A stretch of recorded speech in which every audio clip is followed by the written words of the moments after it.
My fiancée leaned against our marble kitchen island, swirling her chardonnay. "I slept with Carter," she said, not looking at me. I needed a real partner, someone decisive. Her smirk cut deeper than her words. When our friends backed her, I just grabbed my guitar case and walked out. This morning, 28 missed calls lit up my screen. The cold press of my vintage Fender Stratocaster case against my leg was the only thing keeping me grounded. 4 years. 4 years of helping her build that boutique real estate brokerage from scratch, while I juggled weekend gigs at the bitter end. 4 years of listening to her mock my quaint little music hobby to her investor clients over canapés. The smirk didn't waver as I slowly pulled my grandfather's Rolex off my wrist, the one she'd eyed hungrily for years. It landed with a soft clink on the Carrara marble countertop, sliding towards her half-empty wine glass. "For the real partner," I said, my voice unnervingly calm. My penthouse keys followed, making a heavier thud as they sank into the ruby-red liquid. Her smirk flickered, just for a second, as I turned and walked out. The elevator doors closed on her frozen silhouette, the Rolex glinting accusingly beside her untouched glass. 3 days later, the burner phone I'd bought at a gas station north of the city lit up like a Christmas tree. 28 missed calls. Pete, the grizzled owner of the Starlight Motel, where my '68 Mustang now sat beneath a flickering neon sign, just grunted when he saw me staring at the screen. He polished a smudged tumbler with a rag that had seen better decades. "Women like that?" he rasped, his voice like gravel under tires. "They plant landmines before they declare war. Watch your step, kid. She ain't done." He wasn't wrong. The signs had been there, scattered like glittering shards of broken crystal across the pristine surface of our shared life. Her sudden, overnight market analyses that mysteriously coincided with Carter Kensington's notorious Hamptons strategy retreats. The impossibly rare 8-0 Bottega Veneta purse appearing in her walk-in closet one Tuesday. "A very grateful client," she'd chirped when I'd raised an eyebrow, avoiding my gaze. Her phone, once perpetually buzzing face-up on the coffee table, now lived in a biometric-locked Birkin. "Client confidentiality, Danny," she'd sniffed weeks ago. "You wouldn't understand the pressures." Our shared Google Calendar became a mosaic of cryptic entries. Power Pilates with G and S, names I vaguely recognized from Carter Kensington's LinkedIn empire. The final crack splintered the illusion last Thursday. Her iPad, forgotten on the buttery leather of the custom Chesterfield sofa, lit up with a Slack notification visible clear across the room. "Carter Kensington. Adrian was a spark. You're a goddamn wildfire. Miss you already. This weekend in Aspen, putting an offer on the chalet next door. Permanently." The name, Adrian, echoed like a gunshot in the silent apartment. Adrian Liu. The brilliant, perpetually anxious tech founder Vanessa had managed for Kensington Capital last year. The one whose promising AI startup had mysteriously imploded overnight amidst whispers of embezzlement. The one who'd simply vanished. Deleted socials, disconnected number, gone. That evening, as Vanessa meticulously arranged microgreens on her seared A5 Wagyu like it was art, I didn't dance around it. Leaning against the cool marble, I met her eyes directly. Carter Kensington, Aspen, buying chalets, and Adrian Liu. The fork froze halfway to her perfectly contoured lips. The carefully curated warmth she usually wore like armor vanished, replaced by a glacial, almost triumphant disdain. She set the fork down with deliberate precision. "Finally decided to join the real world, Daniel?" Her voice was colder than the stainless steel fridge. She took a slow, deliberate sip of wine. "Carter isn't just my biggest investor. He's my future. He sees scale, ambition, vision." She gestured dismissively towards the corner where my open guitar case sat, sheet music spilling out. "Not sentimental clutter." Elena introduced us at the Guggenheim benefit.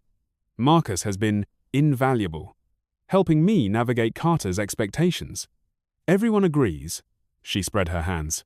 "This is evolution, growth, something you never seemed capable of." The calm that washed over me was terrifying in its intensity. I pulled out the cheap burner phone, One group text, stark on the tiny screen, sent to Marcus and Elena. Daniel, you both knew. About Carter? About Adrian too? Marcus's reply came in under 10 seconds, the little notification bubble popping up like a poison mushroom. Dan, come on, be pragmatic. Vanessa operates at a level most people only dream of. Carter's portfolio includes literal islands. Don't be the anchor holding her back. No hard feelings? Elena's followed moments later, dripping with faux concern. We were protecting you, Danny. Carter's legal team makes pit bulls look like poodles. Seriously, take the exit ramp while you still can, gracefully. I looked up from the glowing screen. Vanessa was watching me, that smirk firmly back in place, her eyes bright with anticipation. She was braced for it, the shattered glass, the slammed door, the tearful, messy scene she could weaponize later. Poor, unstable Daniel couldn't handle my success. Instead, I felt that terrifying calm solidify. I smiled at her, a real, unburdened, almost serene smile that made her perfectly sculpted brow twitch with confusion. Enjoy the penthouse, Vanessa, I said, hefting my strat case.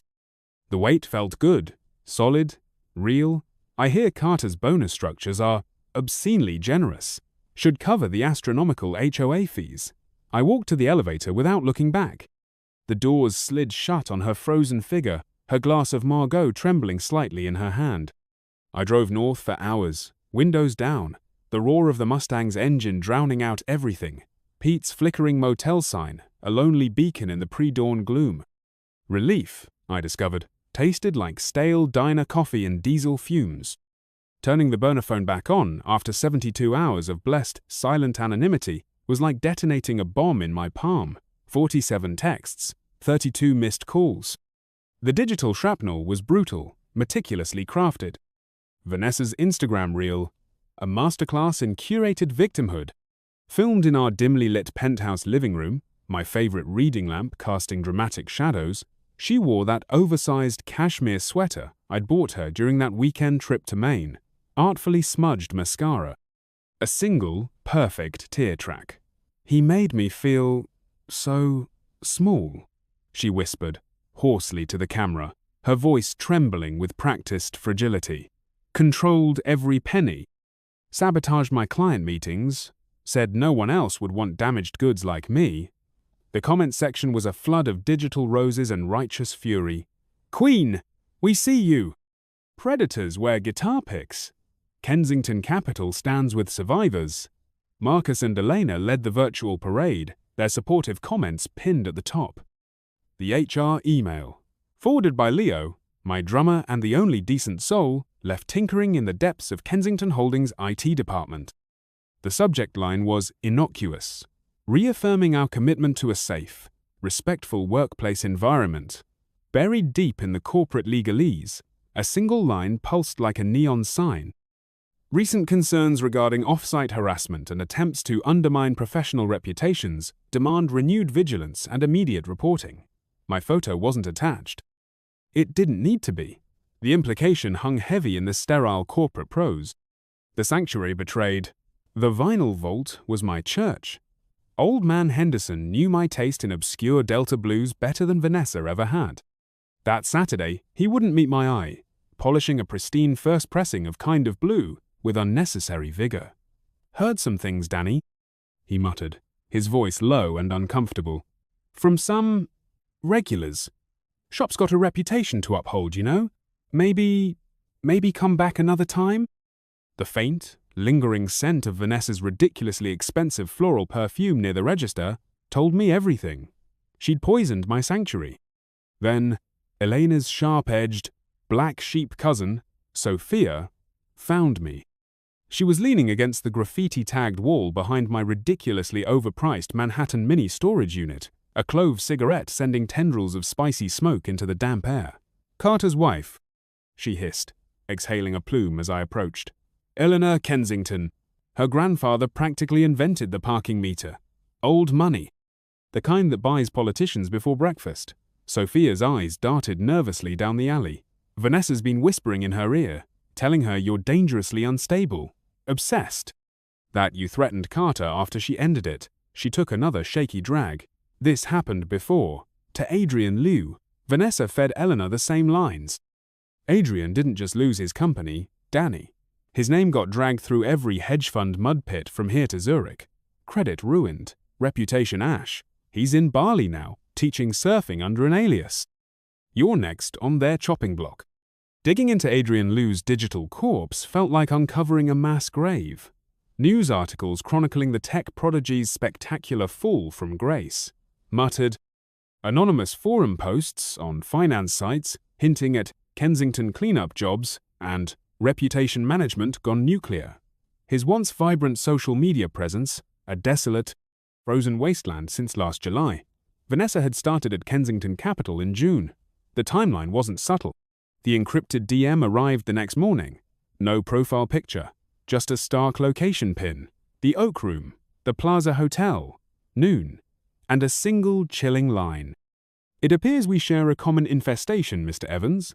Let us discuss pest control. Eleanor Kensington.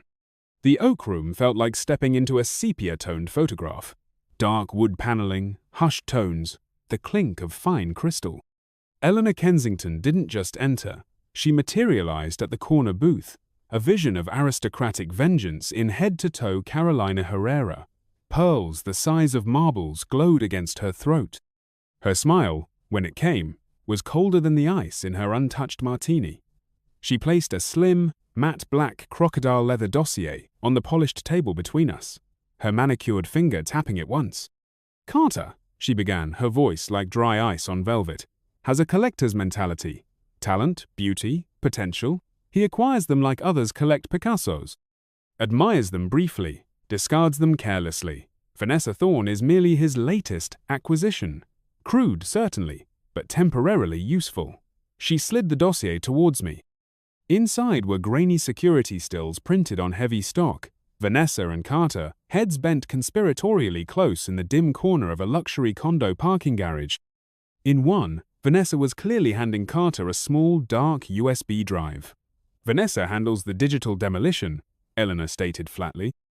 Planting the seeds of doubt, falsifying records, orchestrating the leaks. Carter provides the access, the capital, and his uniquely toxic charm. My husband is a philanderer. Miss Evans, she said, sipping her martini. But Vanessa Thorne?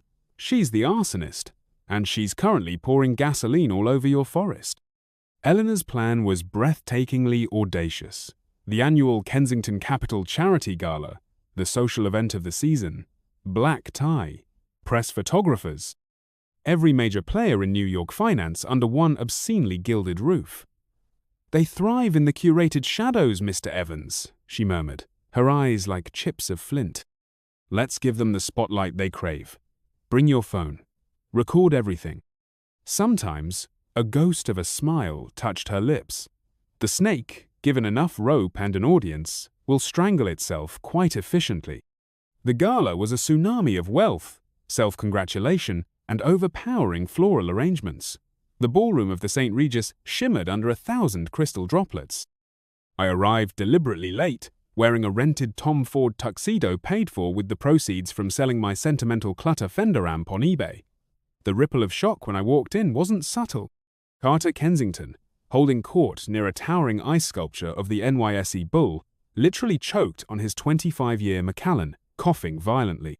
Vanessa, resplendent in a dangerously slit Versace gown the color of spilled blood, dropped her champagne flute. Crystals shattered on the parquet floor like her carefully constructed composure. Eleanor reached me first, her face a mask of performative outrage sculpted by expensive fillers. Daniel? She gasped, loud enough for nearby clusters of socialites to turn. How dare you show your face here? Are you stalking her now, after everything you've done? Her voice was a shrill blade cutting through the string quartet. Everything I've done? I kept my voice calm, projecting slightly. Like what, Elena? Like refusing to badmouth Adrian Liu when Vanessa asked me to? Like questioning where that sudden 8-0 Bottega Veneta handbag came from? Marcus materialized at her elbow, trying to steer me forcefully towards the nearest exit, his phone subtly angled upwards in his hand. Dan! For Christ's sake, not here! he hissed, panic tightening his voice. "Carter's lawyers will have you arrested for trespassing. Just leave before you embarrass yourself further." That's when Leo, bless his anarchist IT soul, hit the switch. From the stage, the massive high-definition screen meant for displaying the names of obscenely generous charity donors flickered, then lit up with damning clarity. Carter Kensington's Slack messages filled the screen, blown up for all to see. Carter Kensington. Adrian's Q3 due diligence report. Vanessa. Make it look like he cooked the AI training data. Leak it anonymously to Bloomberg Monday morning. Vanessa Thorne. Consider it done. His lead investors are already jittery. They'll bail like rats. When do I get the keys to the Aspen place? The room didn't just go silent. It went stunned. Gasps turned to horrified murmurs. Heads swiveled between the screen and Carter's rapidly purpling face. Before anyone could react, grainy but unmistakable security footage played next. Vanessa slipping that same small USB drive into Carter's waiting hand in that dim parking garage, his smirk visible, even in the low resolution. Eleanor Kensington materialized beside me like an avenging angel draped in couture. "Darling," she purred, her voice cutting through the shocked silence, amplified by the sudden quiet. "Allow me to introduce Mr. Daniel Evans. And this," she gestured to a grim-faced man in an impeccably tailored suit beside her, "is Mr. Thorne, my divorce attorney. We've been having the most fascinating review of your corporate expense reports this afternoon. Monaco? Again? And charged as a client development retreat with Ms. Thorne?" She arched a perfectly sculpted eyebrow. Vanessa snapped. The carefully constructed facade shattered like her champagne flute. "You pathetic little groupie!" she shrieked, lunging towards me, her voice raw and ugly, mascara starting to streak down her cheeks. "You and this dried-up, bitter relic plotted this pathetic ambush. Carter loves me. We're building an empire together. Your sad little guitar riffs wouldn't fill a coffee shop." Spittle flew from her lips. Marcus, panicked and desperate to salvage something, fumbled with his phone. Carter, I swear, I was recording him for you. I was getting evidence of him harassing Vanessa. It's all right here."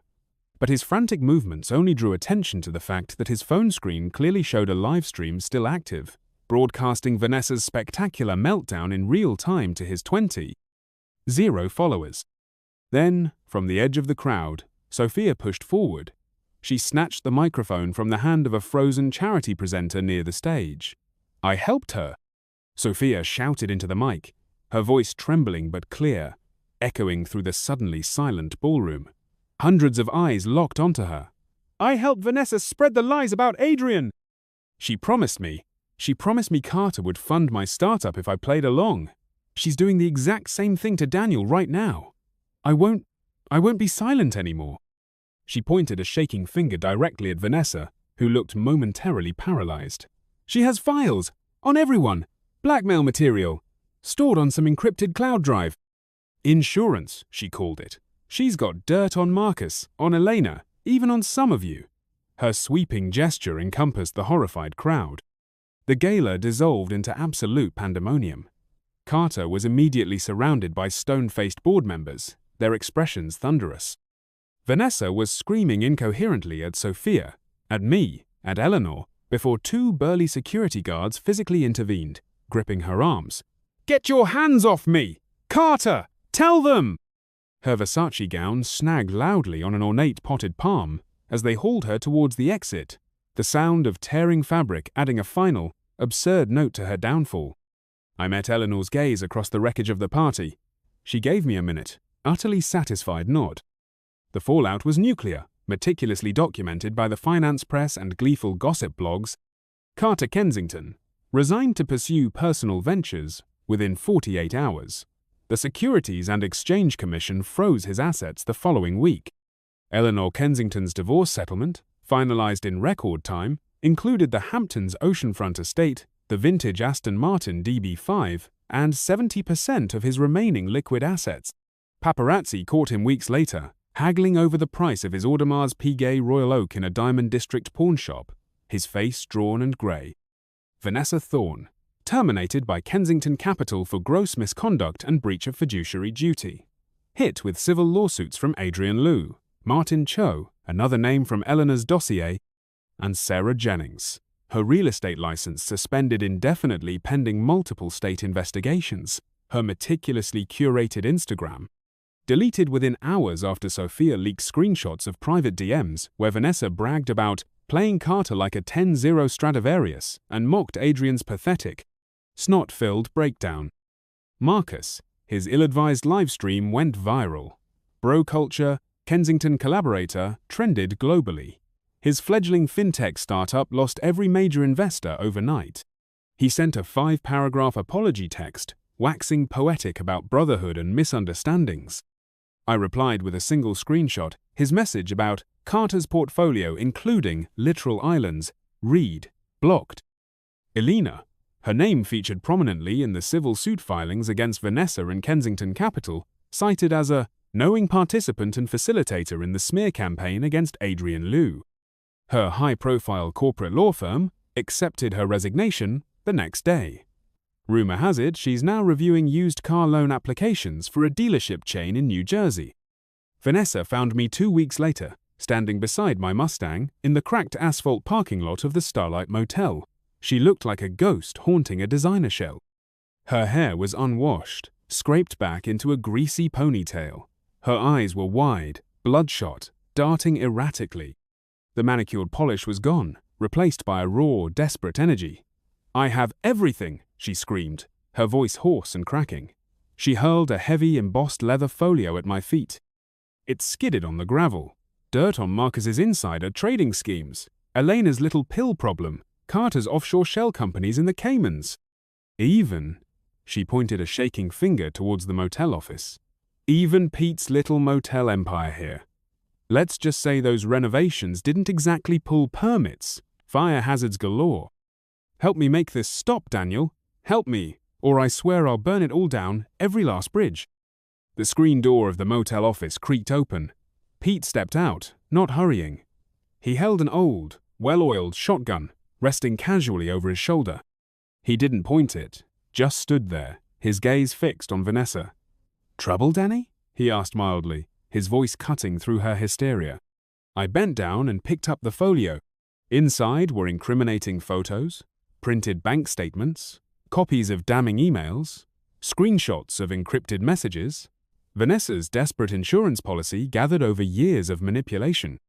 I pulled out my phone and methodically photographed every single page, the shutter click unnervingly loud in the sudden quiet.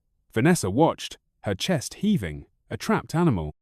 When I was done, I tossed the now empty folio back onto the asphalt at her feet. "Burn it, Vanessa," I said, my voice flat, devoid of the anger she craved. "Burn every bridge, every lie, every shred of the person you pretended to be. See what kind of life rises from the ashes." I nodded to Pete. He smoothly, deliberately, worked the pump action on the shotgun. The metallic kerchunk echoed like a gunshot in the still afternoon air. Vanessa stared at the folio, then at Pete, then back at me. A guttural scream of pure, impotent rage tore from her throat. "You'll regret this! All of you! You don't know who you're messing with!" She grabbed the folio and, with savage, tearing motions, ripped it apart. Expensive paper, glossy photos, confidential documents, all shredded and scattered like grotesque confetti across the oil-stained asphalt. "See? See what you made me do? You'll pay for this." A neighbor's Ring doorbell camera, perfectly positioned, captured the entire spectacular meltdown. It had over 500,000 views by midnight. Meltdown Manhattan trended globally. Epilogue. Last week, I signed the lease on a sun-drenched loft in Dumbo with exposed brick walls and huge windows overlooking the river. The band? We landed a coveted residency at the legendary Blue Note Jazz Club. Turns out our sentimental clutter resonates with people who appreciate authenticity.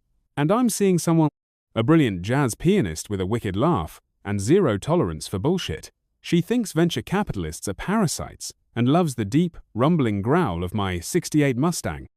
Eleanor Kensington sent a final note, elegant as always, on heavy cream cardstock embossed with her new initials. "The Oak Room owes you a rather excellent martini, Mr. Evans. Fine work. The vipers are securely back in their pit. Let the fire burn itself out. E.K. Vanessa?" Last verified rumor has her sharing a bunk bed in her parents' aggressively beige Boca Raton condo, fighting extradition to 3 different states on fraud charges related to her Kensington expense reports. Carter Kensington? Confirmed to be washing glasses and pulling pints at his uncle's failing, mosquito-infested country club in the Poconos. His tan is looking suspiciously fluorescent. The best revenge, I've learned, isn't scheming in the shadows or meeting their venom with your own. It's simply turning on the brightest lights you can find, stepping back, and watching the cockroaches scuttle for cover. It's building something real, something solid and true, from the ashes of their carefully constructed lies. And sometimes, just sometimes, it sounds like the deep-throated roar of a classic V8 engine on an open road, carrying you towards a sunrise they'll never be awake early enough to see.